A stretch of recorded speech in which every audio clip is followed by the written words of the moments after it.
morning, class 5th. Today I will start new chapter preposition. Okay ये मैं आपको between में से करवा रही हूँ बिकॉज सीक्वेंस से मैं आपको जो आपकी इंग्लिश ग्रामर बुक है उसमें आपका सीक्वेंस से चैप्टर preposition नहीं है. वर्ब के बाद वर्ब की वर्ड फॉर्म है, वर्ब फॉर्म है, तो आपको क्या करना है, उनको तो आपको लर्न करना है. जैसे वर्ब फॉर्म का मीन्स है आपको मैंने वर्ब वाले चैप्टर में करवाया था, तो उसमें आपको बस लर्न करना है. बाकी मैंने ये चैप्टर बीच में से लिया है. उसके बाद एडवर्ब है, तो आपकी जो सिलेबस के अकॉर्डिंग है, ये आपकी बुक जो है सारे चैप्टर्स आपकी सिलेबस के अकॉर्डिंग नहीं है, तो मैंने हमारा जो टॉपिक लिया है वो preposition, आपकी बोर्ड क्लास के अकॉर्डिंग ये preposition आते हैं आपकी, तो इसलिए मैंने ये चैप्टर लिया है preposition. ठीक है, तो preposition is used to show relationship between a noun or pronoun in sentence. यानी preposition की definition होगी, preposition का use रिलेशनशिप किसके बीच में, नाउन और प्रोनाउन के बीच में रिलेशनशिप होते हैं. वो सेंटेंस में जो नाउन और प्रोनाउन होते हैं उसके बीच में रिलेशनशिप के लिए preposition का यूज होता है. ठीक है, now preposition, again I will repeat the definition of preposition. Preposition is used to show preposition is used to show relationship between a noun or pronoun in sentence में noun और pronoun के बीच में relationship को show करने के लिए किसका use होता है, preposition का. preposition होते क्या है, कौन कौन से वर्ड्स होते हैं जो preposition होते हैं.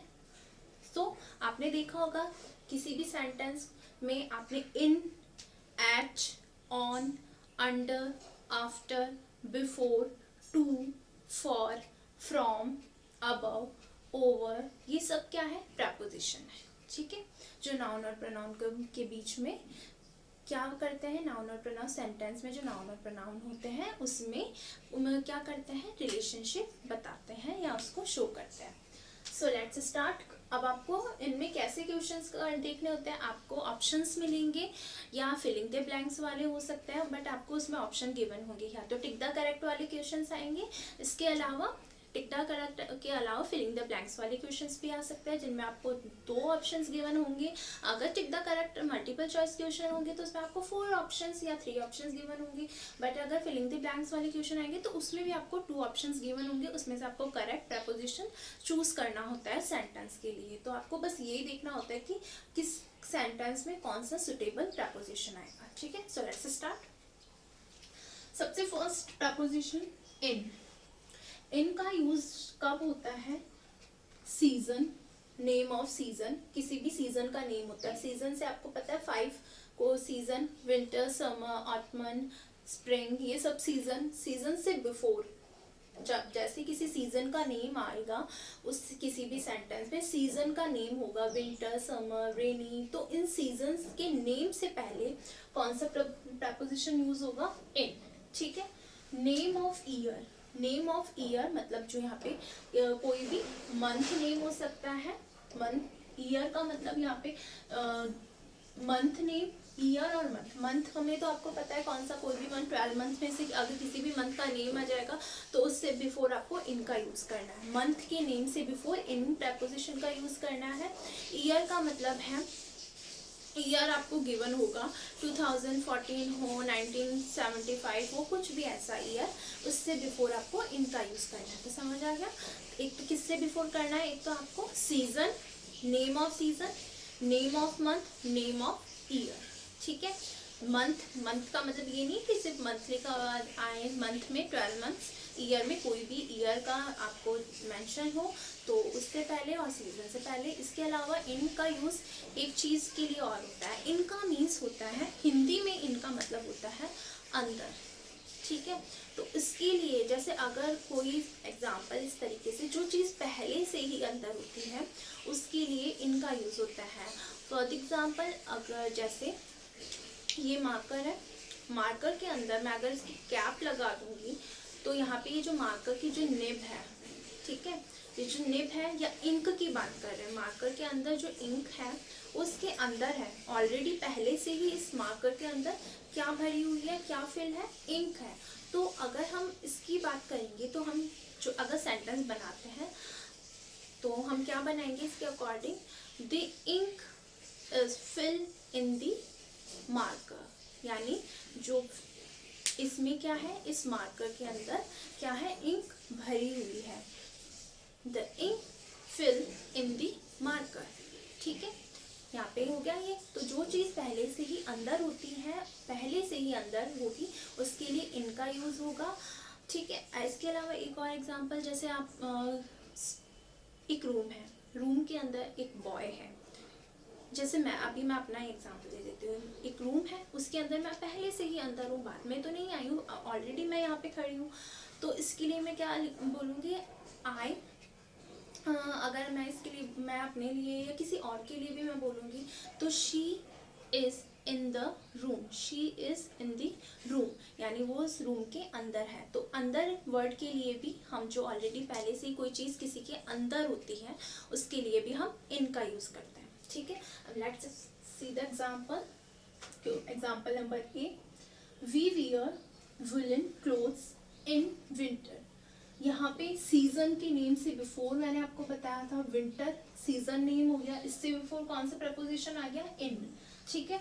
Next B, she was born in 1985, year से बिफोर इनका यूज हो गया, इन प्रपोजिशन का यूज हो गया, ठीक है। ये ईयर हो गया, ईयर से बिफोर इन प्रपोजिशन का यूज हो गया। सी, माई बर्थडे कम्स इन में, मंथ के नेम से बिफोर, ये मंथ का नेम है, मंथ के नेम से बिफोर इन प्रपोजिशन का यूज होता है। Next D, I was living in Mumbai, मैं मुंबई में रह रहा था। तो यहाँ पे अगर किसी सिटी का नेम है, सिटी या country, I live in India ऐसे बोलते हैं ना, तो इससे बिफोर भी हम इनका यूज करते हैं। इसका मतलब हिंदी में इनका मतलब में भी होता है और अंदर भी होता है। मैं इंडिया में रहता हूँ, तो इसलिए हम इसके लिए ये लिखते हैं। The students are in the class, students class के अंदर हैं। तो अगर कोई चीज़ अंदर होती है तो इसके लिए भी हम इनका यूज करते हैं, समझ आ गया।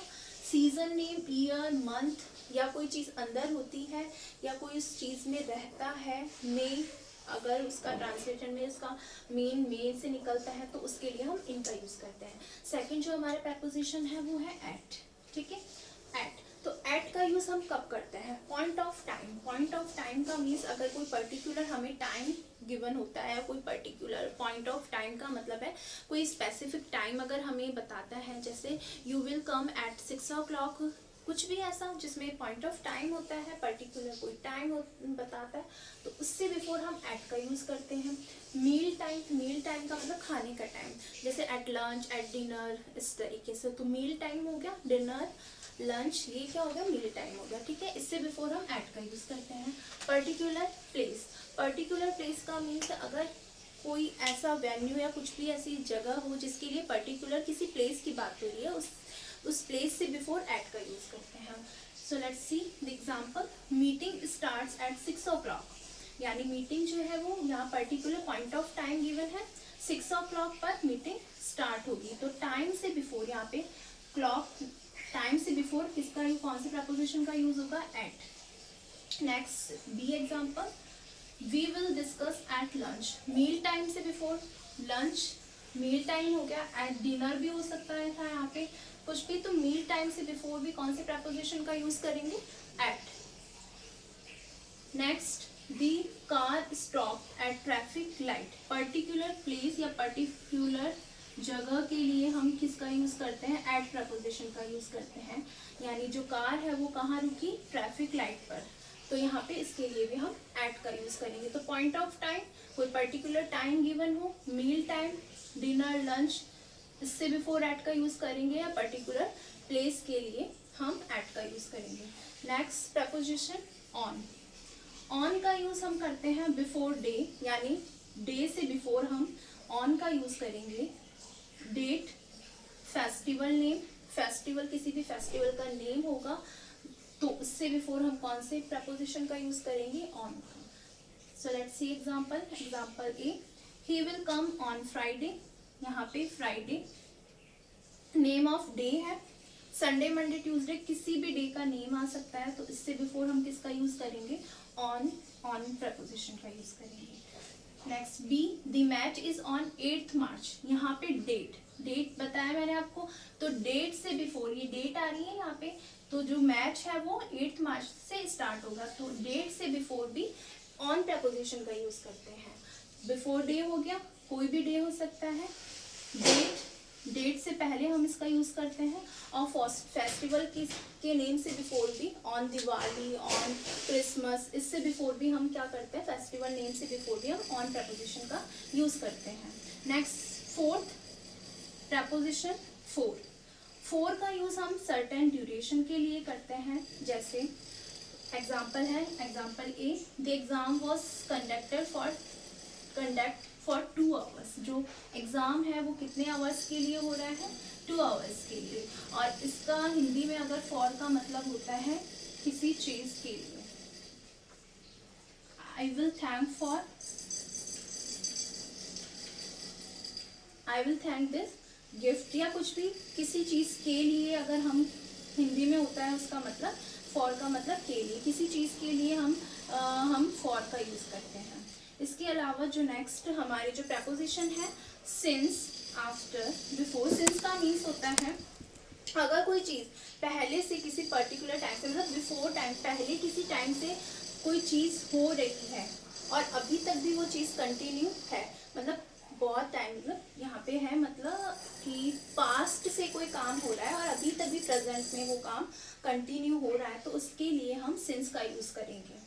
आफ्टर का मीन्स होता है बाद में, बिफोर का यूज होता है, ये तो बहुत इजी से है, आपको पता ही है, बिफोर का मतलब होता है पहले, बिटवीन का मतलब होता है कोई भी चीज होती है तो दो चीजों के बीच के लिए हम यूज करते हैं बिटवीन, कोई भी 2 पर्सन है या 2 थिंग्स है, कोई भी 2 चीज, उसके बीच के लिए हम बिटवीन का यूज करते हैं। अगर 2 से ज्यादा, मोर देन 2 पर्सन या मोर देन 2 थिंग्स की बात हो रही है तो उसके लिए हम अमंग का यूज करते हैं। 2 चीजों के बीच की बात करेंगे तो बिटवीन का यूज करेंगे प्रपोजिशन, बट अगर 2 से ज्यादा की बात हो रही है तो हम अमंग का यूज करते हैं। नेक्स्ट टू जो प्रपोजिशन होगा, टू का मतलब होता है स्पीशीज, जैसे किसी 2 चीजों को कनेक्ट करने के लिए टू का यूज होता है। इसके अलावा जैसे किसी चीज के लिए, जैसे यहाँ पे कोई चीज है यहाँ पे, तो इस प्लेस से अदर प्लेस में जाने के लिए हम टू का यूज करेंगे। I am going to market, तो यहाँ से यहाँ तक जाने के लिए इस ऐसे सेंटेंस के लिए भी टू का यूज करते हैं। फ्रॉम में अगर हम इस प्लेस पर है, इस प्लेस से अगर हमें यहाँ आना है, इस प्लेस से इस साइड जाना है तो हम टू का यूज करेंगे, यहाँ से हमें इस साइड आना है तो हम फ्रॉम का यूज करेंगे। और ओवर का मतलब होता है कोई भी चीज़ ऊपर होती है बट लेकिन बहुत ज़्यादा ऊपर नहीं होनी चाहिए, जैसे हमारे ऊपर फैन है तो उसके लिए हम ओवर का यूज़ करेंगे। एक चीज़ और, ऑन का मतलब भी ऊपर होता है और ओवर का मतलब भी ऊपर होता है, लेकिन दोनों में डिफरेंस ये होता है। अगर मैं इस कैप की बात करूँगी तो कोई भी चीज़ अगर सरफेस को टच करते हुए अगर कोई चीज़ ऊपर होती है तो उसके लिए हम ऑन का यूज़ करते हैं। जैसे मैं अगर यहाँ बात करूँगी, my palm on my hand, यानी जो मेरा पाम है वो क्या है, मेरे हैंड के ऊपर है, तो उसके लिए सरफेस से टच करते हुए कोई चीज़ होती है तो उसके लिए हम ऑन का यूज़ करते हैं। ओवर का यूज़ का मतलब भी, ओवर का मीन्स भी ऊपर ही होता है, दोनों का मीन्स क्या होता है, ऊपर ही होता है, लेकिन ऑन अगर कोई चीज़ टच करते हुए ऊपर है, जैसे this cap on the marker, यानी ये मार्कर को टच कर रहा है तो ऊपर है, मतलब इसका ऊपर ही है, लेकिन ये किसको टच कर रहा है, मार्कर को टच कर रहा है। यानी किसी भी चीज़ के सरफेस को अगर कोई चीज़ टच करती हुई होती है तो उसके लिए ऑन का यूज़ करते हैं। ओवर का यूज़ हम जब करते हैं जब कोई चीज़ टच नहीं करती है, ऊपर ही होता है, जैसे फैन है ऊपर ही है लेकिन वो टच नहीं कर रहा है हमारा, तो उसके लिए हम ओवर का यूज़ करेंगे। इसके अलावा एक और है अंडर, अंडर का यूज़ होता है नीचे, अंडर का यूज मतलब होता है नीचे, लेकिन नीचे सरफेस से, मतलब जो कोई भी चीज़ होती है इस तरीके से अगर नीचे होगी तो उसके लिए अंडर का यूज़ करेंगे। The cat is sitting, the cat is sat on the table, यानी under the table, the cat sat on under the table. जो कैट है वो किसके नीचे बैठी है? टेबल के नीचे। तो टेबल के नीचे बैठी है तो वो टच करके नहीं बैठी है, ठीक है। तो अंडर का मतलब क्या होगा? नीचे। ये जो आपको 4 जो मैंने आपको यहाँ पे ब्रीफली जो प्रपोजिशन बताए हैं, उसके अलावा जो ये प्रपोजिशन बताए हैं वो हमारी नेक्स्ट अपकमिंग क्लास में देख लेंगे इसको briefly. So it student, do this work, preposition 1 to 4। ये वाले प्रपोजिशन आपको कॉपी में नहीं करने, क्योंकि इसको एक बार मैं ब्रीफली और बताऊंगी। तो question preposition 1 to 4 do in your copy. Thank you.